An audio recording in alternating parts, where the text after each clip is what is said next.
Today, I'm learning about why the sanctuary is part of breeding programs, how they are regulated and what happens to the cubs. James is talking to me about how breeding programs work and how the sanctuary supports them.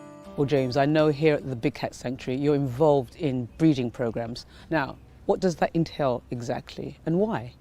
So yeah, we're part of an internationally coordinated breeding programs here, European and global, and that really is just to have a diversity of DNA within a captive population of endangered and critically endangered species of big cats. And that really allows us to know that it's a safety net, it's a Noah's Ark. It's that cat ever goes extinct in the wild, we have got a diversity of DNA across all those collections to be able to reintroduce them. And that's vital as a backstop for these critically endangered species. But actually what we work hard at is then funding conservation programs that protect those cats in the wild to stop them becoming extinct. So this breeding process is regulated. You wouldn't just put two cats together.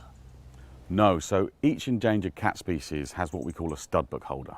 So they will have a register of the DNA of every cub that's born for that species. And that's really important because it allows them to look at the cubs that are born across all the collections that are involved in the program and match them with other cubs, so that diversity of DNA remains, but also so that it's very highly regulated. There's no chance of having the genetic problems that come when cats are put together or maybe inbred as they shouldn't do. And also, as part of that regulated program, we know that no money exchanges for any of these cats. We want to combat the illegal wildlife trade. This is about keeping cats on the planet by having a diversity of DNA and protecting them. Last year, snow leopards Layla and Yako were successful in conceiving cubs, Koshi and Kumbu, who are now almost fully grown, but are still living with mom and dad. Last year was an incredibly exciting year for us. As part of the breeding programme, our snow leopard pair, Layla and Yako, gave birth to two young boys born in April, Koshi and Kumbu, the first ever snow leopard cubs that we've ever had born here on site. And it was amazing watching them grow up and watching them play as well. They're really, really playful, possibly the most playful cubs we've ever had.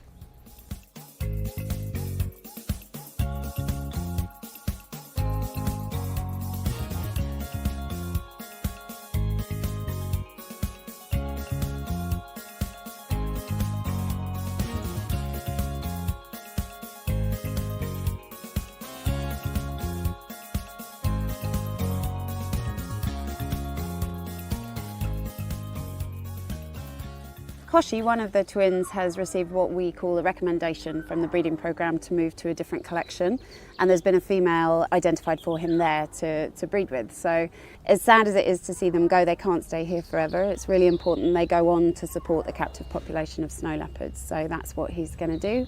They're nearly 18 months old now, so they're big grown-up boys. It's always sad when cubs born here leave, but it is what needs to happen, and it's all for the greater good.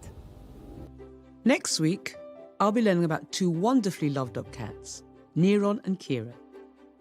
Jaguars, like a lot of cats as well, are also solitary in the wild, so it's really lovely to be able to see these two getting so much out of each other's company in this kind of environment. It's really lovely.